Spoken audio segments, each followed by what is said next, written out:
Hi, everyone, and welcome back to Module 3 of the History of Christianity 1 course.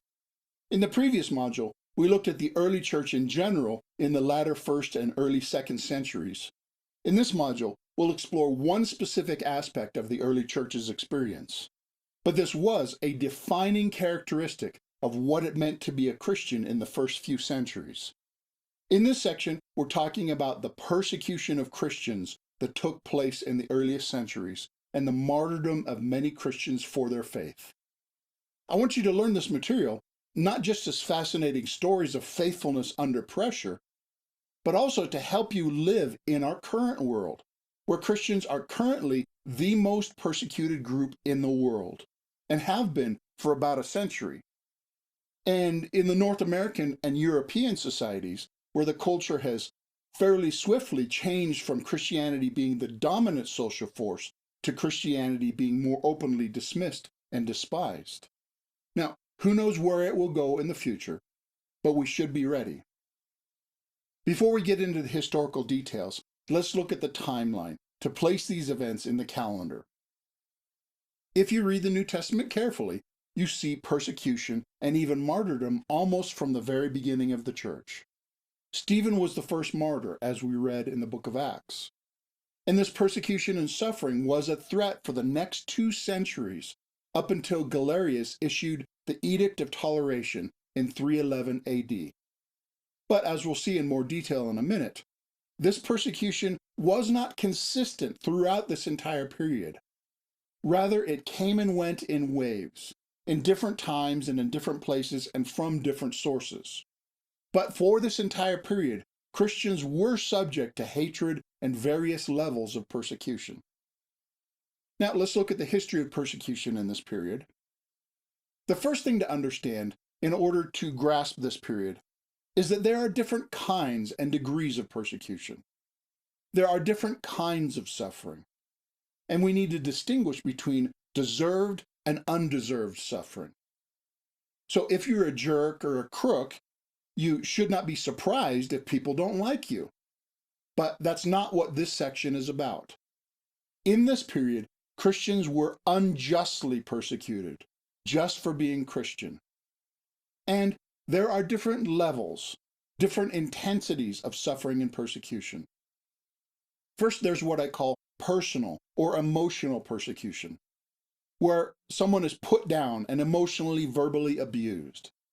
This is when someone is personally disliked solely because of their faith, and their high ethical standards make others uncomfortable.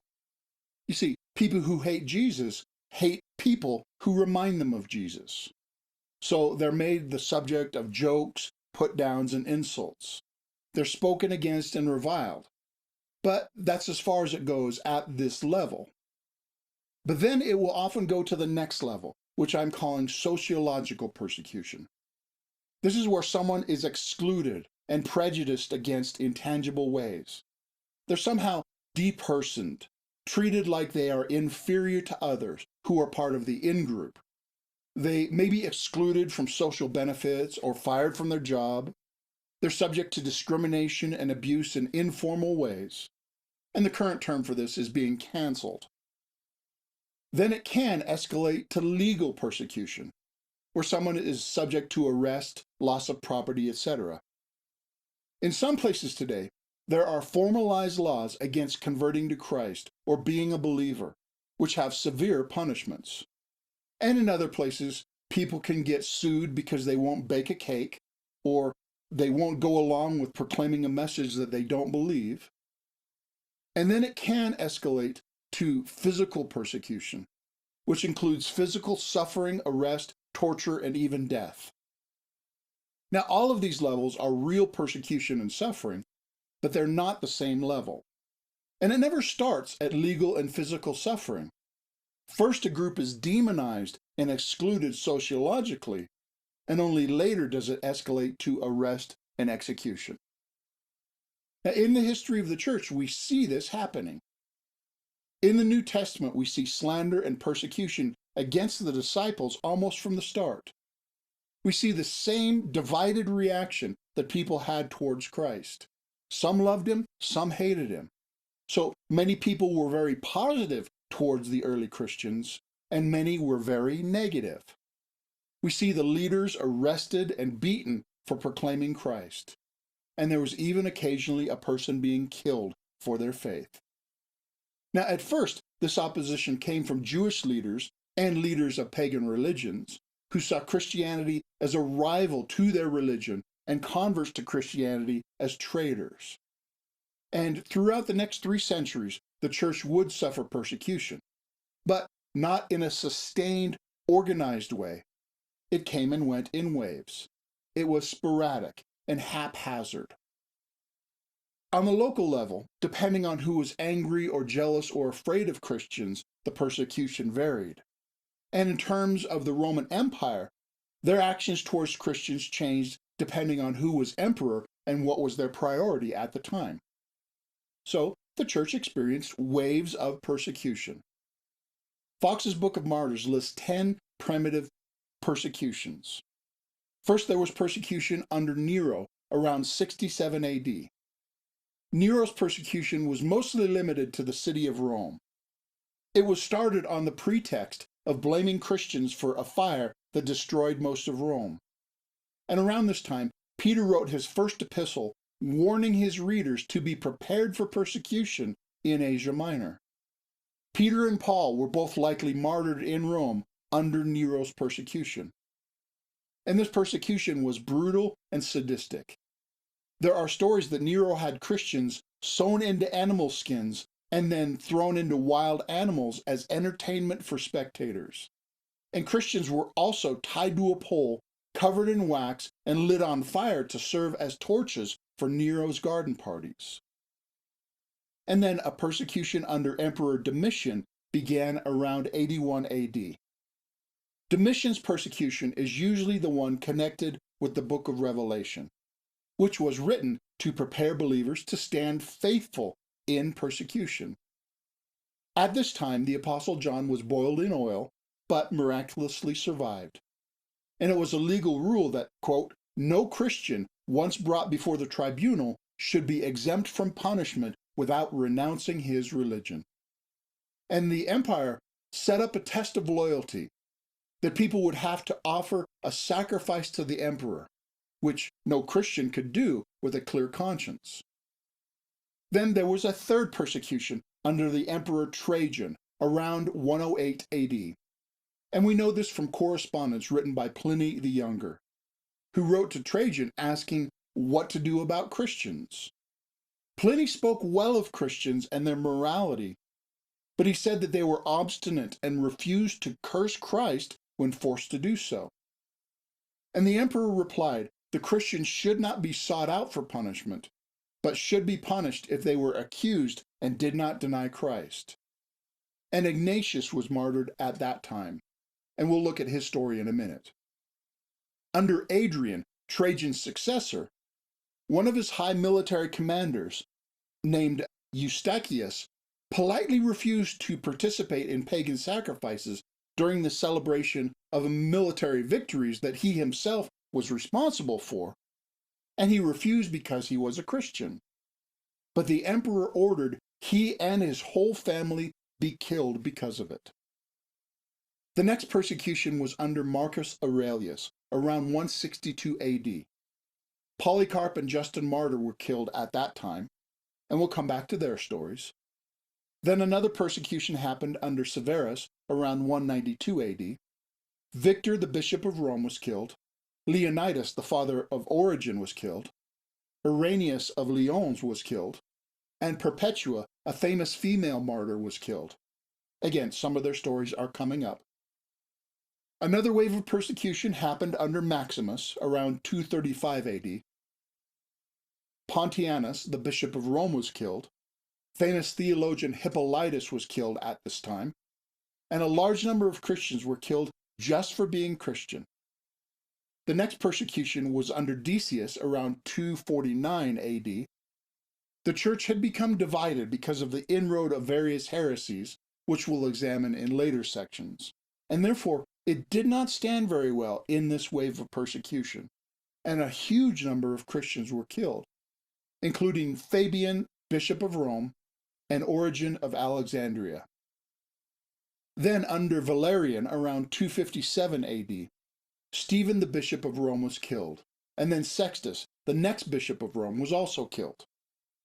Cyprian of Carthage left the city to avoid martyrdom.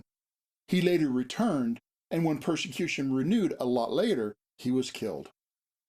Then under Aurelian, around 274 AD, Felix, the bishop of Rome, was killed. Now, being bishop in Rome was apparently a very dangerous job in that era. And then finally, under Emperor Diocletian, around 303 AD, the emperor was egged on by Galerius to persecute Christians. He commanded the destruction of all churches and scriptures empire-wide, and Christians who would not sacrifice to the emperor were arrested and killed. This official, organized, empire-wide persecution lasted about 10 years, and thousands were killed. Sebastian, an officer of the emperor's guard, refused to make a pagan sacrifice, and the emperor ordered that he be killed by being shot with arrows, but he didn't die. He recovered and later confronted the emperor for his cruelty against Christians, and then he was killed for good the second time. The Romans constantly invented new manners of gruesome torture and death, which we won't talk about. The torture and death of Christians was used as public entertainment. But it was primarily intended to make Christians deny Christ and give their highest loyalty to the Roman Empire. However, as we'll see, that didn't work in destroying the church. It had the opposite effect. Now, let me digress for a moment to define the word martyr. The Greek word martyreo means to give testimony, to bear witness, and the word martyros means one who gives testimony, a witness. Now, the English word witness has two meanings, one who sees and one who tells. In English, I could be a witness to a crime even if I tell nobody about it. But the Greek word only has one meaning, a person who tells. So, for instance, in Hebrew 12:2, the great cloud of witnesses is not a crowd of people watching us, but a crowd of people testifying to us. Therefore, the word martyr means a witness, someone who testifies to their faith. And then, as more and more persecution happened, this word took on a new meaning that it did not have before.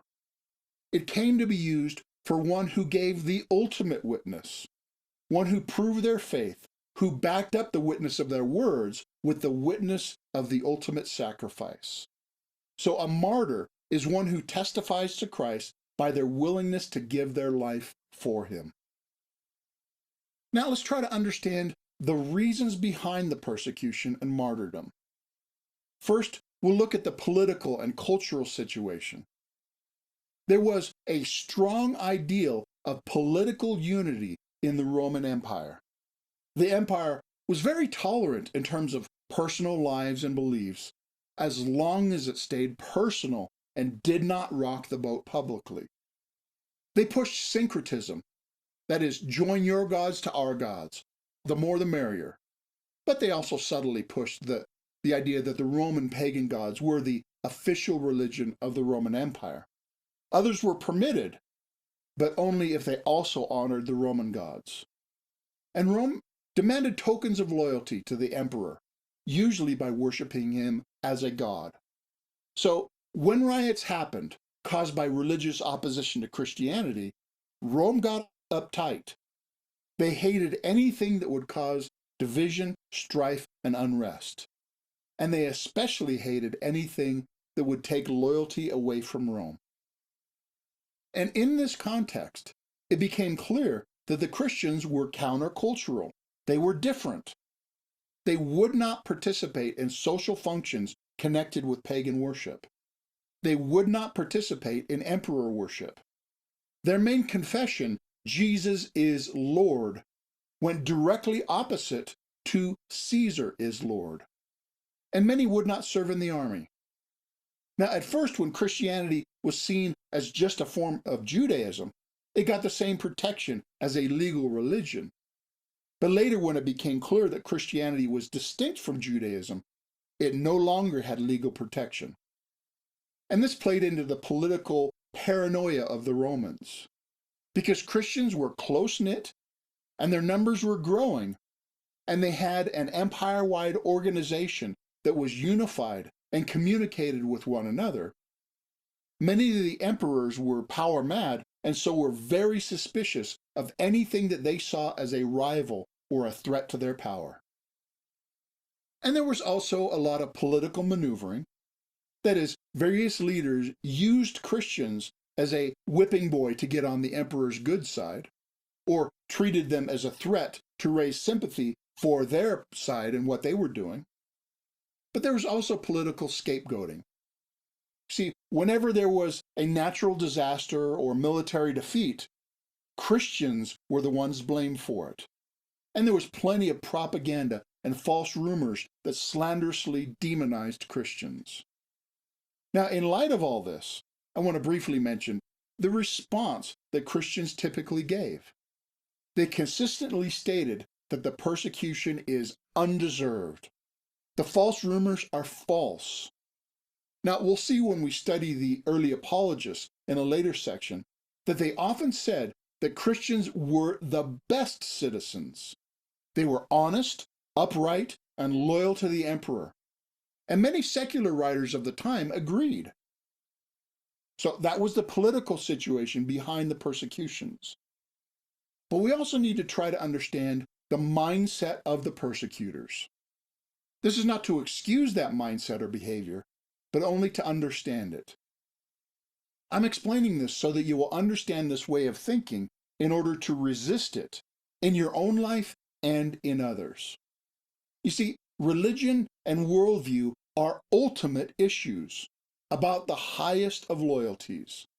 And therefore, these ideas are passionately held, and people get defensive and protective whenever they're challenged. Now, in many cases, the reason for persecution was nothing more than personal hatred. If someone is a rival, or if you dislike somebody, or if they best you in a debate, it is very tempting to transfer that dislike to their whole kind. Just like the Pharisees hated Jesus more after he embarrassed them in public arguments, there are many stories of people who accuse their rivals as Christians from petty jealousy or in order to get them out of the way so they could take their stuff. But there was also the typical resistance to change and resistance to those who rocked the boat. There was resentment of those who were changing to a different faith and lifestyle. The mindset was, these Christians are different. They don't think and act like us, so they must be bad. That's the attitude reflected in 1 Peter chapter 4, which I paraphrase as, of course your former friends are surprised when you no longer plunge into the flood of wild and destructive things that they do, like you used to. You've changed, and so they slander you. And this attitude also came out of zeal for the old pagan gods. As Christianity grew, pagan temples were more and more neglected, and those whose livelihood was affected fought back. We saw that in Acts chapter 19, that Demetrius the silversmith stirred up a riot because the temple businesses were losing customers. But there was also zeal for the Roman Empire, which also seemed threatened in some people's eyes. Some thought the emperor was weakened by Christian influence, because Christians were not as zealously loyal to the emperor as a god, and because Christians were sometimes reluctant to serve in the Roman army, because they thought Christianity made the Roman gods mad, and so the pagan gods no longer fought for Rome. Now, all these attitudes went hand in hand with fear. Fear of Christians as a growing organization that was unified and organized empire-wide. And finally, many persecutors simply believed the slanderous lies. Every natural disaster and military defeat was blamed on the Christians and on them supposedly displeasing the pagan gods. Christians were also accused of cannibalism, of sacrificing children, and other gross immorality. Now, I personally would look down on a group that killed innocent children and ate them, just like I stand against those who would kill innocent children in the womb in our time. But in the case of the early Christians, it just wasn't true. The slander was false, but people still believed it. Now, hopefully that helps you to begin to understand the mindset behind the persecutions, and hopefully it will help you be prepared to deal with it if and when it happens. But the biggest issue underlying all of the persecution is that the persecutors hated God, and they took out this hatred on those who stood for God. Just like in the book of Revelation, when the dragon could not win in his rebellion against God, he then took out his wrath on God's people. Just like Jesus warned, those who hate and reject him will also hate and reject his people. Just like in our own society, people love their sin so much that they hate anyone who calls it sin or reminds them of the God who will judge them for their sin. Now, again, we should not be judgmental or hateful, but we should not be surprised when people hate us when we speak the truth, even when we speak the truth in love, because they hate the truth that we're speaking, no matter how lovingly we speak it. But now let's turn to the mindset of those being persecuted, especially the mindset of the martyrs. First, it's obvious that they knew and understood Jesus' words of warning, and his call to faithfulness, and the reasons he gave for holding firm. For instance, in John chapter 15, Jesus said, "If the world hates you, keep in mind that it hated me first. If you belong to the world, it would love you as its own. As it is, you do not belong to the world, but I have chosen you out of the world. That is why the world hates you. Remember the words I spoke to you. No servant is greater than his master. If they persecuted me, they will persecute you also. If they obeyed my teaching, they will obey yours also. They will treat you this way because of my name, for they do not know the one who sent me." And Mark chapter 8 says, "Then Jesus called the crowd to him along with his disciples and said, 'If anyone would come after me, he must deny himself and take up his cross and follow me. For whoever wants to save his life will lose it, but whoever loses his life for me and for the gospel will save it. What good is it for a man to gain the whole world, yet forfeit his soul? Or what can a man give in exchange for his soul? If anyone is ashamed of me and my words in this adulterous and sinful generation, the Son of Man will be ashamed of him when he comes in his Father's glory with the holy angels.'" Now, many more verses could be given, but I hope you get the idea. Jesus warned and prepared his followers for persecution, and he also prepared them to overcome it. And the martyrs knew these warnings, and they also displayed a very strong loyalty to Christ. They had a stronger loyalty and love to Christ than they loved their own lives.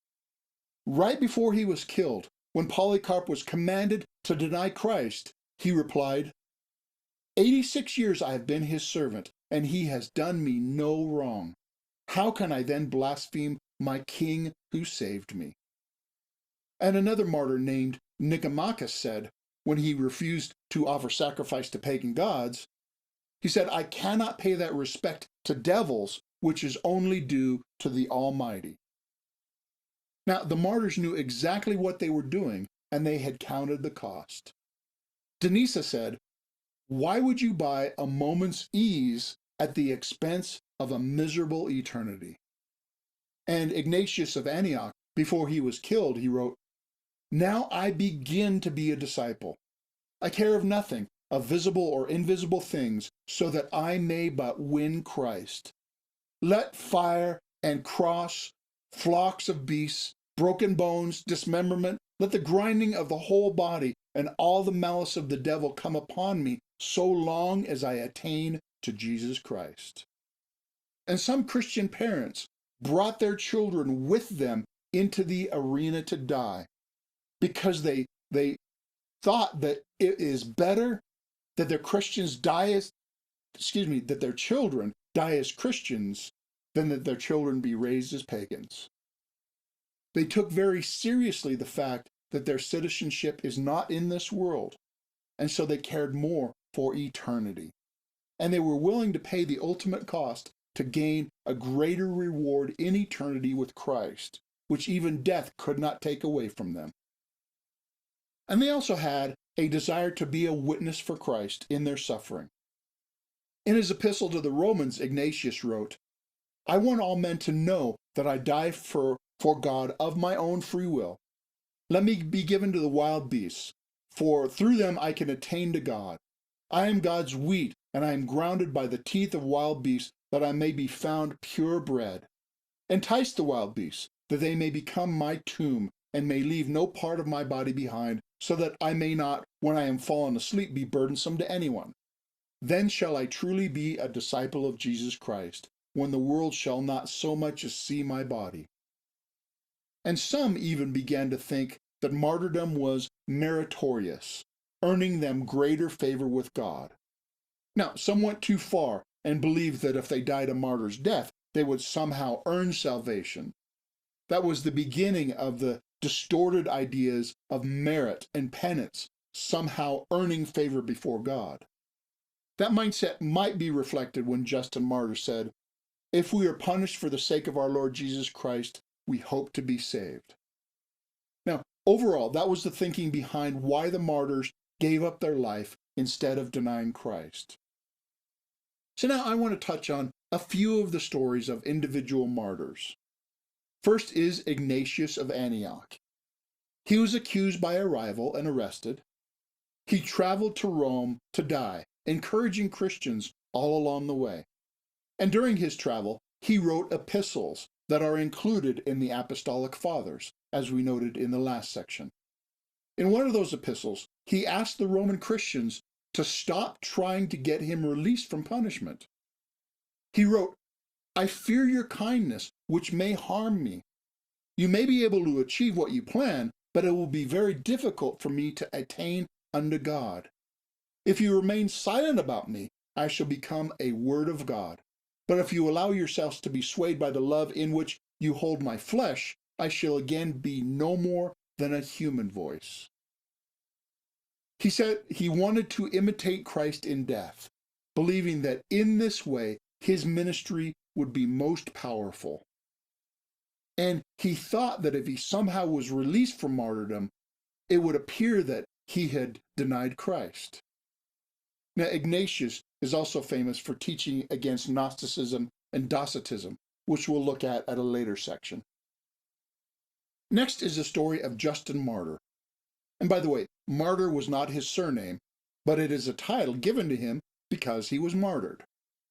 By his own testimony, he was seeking God by studying philosophy, but then he found that all the philosophy he had tried fell short and left him unsatisfied, and he was converted to Christ by a humble old man preaching the gospel.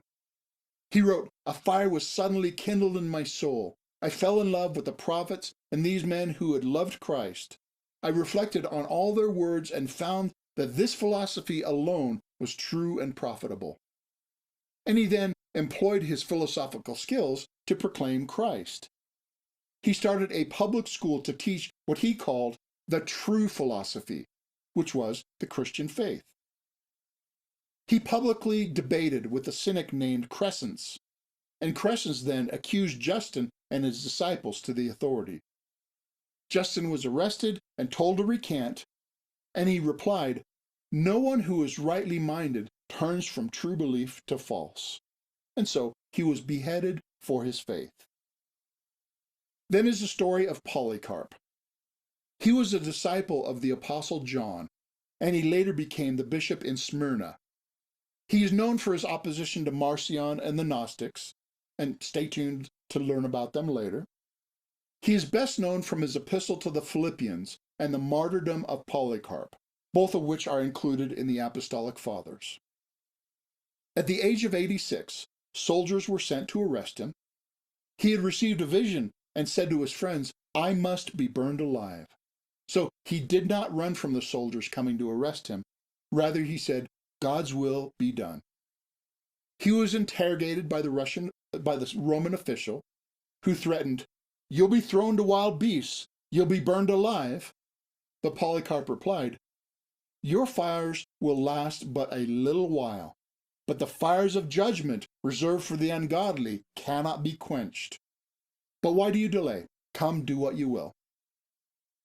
Then, while he was being tied to the place where he would be burned, he prayed aloud, blessing God for giving him the honor of being a martyr and entering into his reward that very day. And the contemporary historian who tells of his death ends the story by telling that Polycarp is positively remembered by everyone, saying he is even spoken of by the heathen in every place. And the next is the story of Perpetua and her friend Felicitas. Perpetua was an upper-class Roman woman who was pregnant at the time she was accused. When asked to recant by her father, she replied, "I can't be called anything else but what I am. I am a Christian." And so she was imprisoned with her infant child and her friend Felicitas, and eventually they were both sent to the arena to be killed by wild beasts. And we know her story because she kept a diary about her suffering, which was famous reading in the early church. Next is Cyprian, the bishop of Carthage in northern Africa. At the first persecution, he left the city. Now, he did not flee because of cowardice, but he felt it necessary to preserve the leadership of the church. And he went back to the city after the persecution subsided, and then he was killed in the next round of persecution. Now, in addition to these well-known stories, there are thousands of stories of nameless martyrs forgotten by history but remembered by God. Some estimate that up to 100,000 Christians were martyred during this time period. And by the way, because the population of the globe is so much more these days, that is about the same number of Christians killed for their faith every year in our time around the world. Because martyrdom did not stop with the Roman Empire, and there are many Christians still being persecuted and killed in different places today. Now, finally, let's look at the result of all this persecution. First, the church did not die. Whew. Christ promised it wouldn't, and it didn't. The Romans tried to get rid of Christians, but failed, just like every attempt to stamp out the church throughout history has failed. The church has failed from the inside, but it has never been crushed from the outside. Rather, the church actually grew through this persecution, and even because of this persecution. Think about it. Because it was so costly, there was no such thing as a half-hearted social Christian in the early Roman Empire. Christians were sold out serious about their faith and lifestyle and witness. They lived every day as if it were their last because it could be. This pressure for Christians to count the cost and to get fully in or to get out actually strengthened the resolve and loyalty of the church. And the martyrs actually lived up to the name martyr as witnesses. Martyrdom gave a strong witness to the truth of Christ. Tertullian said that the blood of the martyrs is the seed of the church. And there are many, many stories of people who were converted when they saw the courage and faithfulness of Christians undergoing persecution and death. And some executioners were converted while they were killing Christians, and they immediately shared their fate. Now, one pagan observer, seeing the patience of Christians suffering death, said, "Great is the God of the Christians."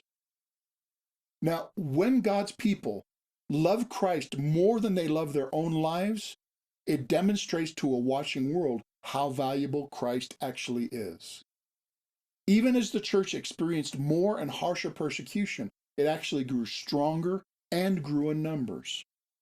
Eventually, the church that was persecuted by the Roman Empire would win over the Roman Empire, as we'll see in a later section. And the church's faithfulness in persecution was a large part of the reason that it eventually won. Now, of course, that does not mean that it was easy or pleasant at all, but it does show that it was worth it. Not just in the eternal reward, but also in the impact it had even in this world. And that gives us great hope for places like China, North Korea, Iran, and Nigeria, where Christians are persecuted today. And I pray that God gives them grace, not only to bear up under their persecution, but to overcome and win their societies to Christ. Now, let's review. During this period of persecution and martyrdom, there was a variety of persecution and waves of persecution. There were understandable reasons for persecution. Even if these reasons were not good or right, we can still understand what people were thinking. And we can also understand the Christian response to persecution and the reasons why they were willing to suffer as they did. And we should also notice God's faithfulness during the persecution, both to strengthen his people to remain faithful witnesses through persecution, but also the way he used their suffering to change the world for the better. Not to mention the eternal comfort and reward they are now enjoying and will enjoy forever. Now let's transition to the questions for discussion and application. First, what did you learn from the persecution that the early church experienced? What happened and why? What were the reasons and attitudes that caused the persecution? And what were the reasons and attitudes behind how the Christians responded? What is the connection between these mindsets and the actions they produced? What is the connection between these mindsets and actions and their historical results that came out of all these things? How and why did persecution turn out to have positive long-term results for the church? What principles can you learn from this? And do you see any parallels in current times? And how can you apply these insights to your own life and ministry? Second, what did you learn about the relation of church to non-Christian society? What does this teach you about how the church should operate in an increasingly hostile society? Based on what you've learned, how can the church be and remain faithful in hard times? What kind of attitudes and responses would be a good witness for Christ, and why? How are these things a reflection of God and his character and revelation? And how can you put these principles into practice today? And finally, the generic question, what else did you learn, and how does it apply? Describe what you learned and why it stood out to you. Why is this insight important and impacting to you? And how can you put it into practice in your own life and ministry? All right, now's the time to pause for discussion and working through these application questions.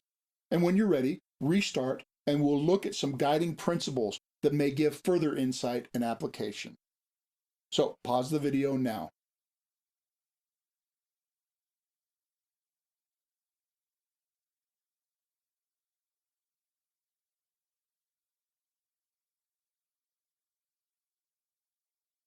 And now that brings us to a few guiding principles we can learn from the persecution and martyrdom of the early Christians. First, there are different kinds of suffering and persecution for Christ, and we should distinguish them.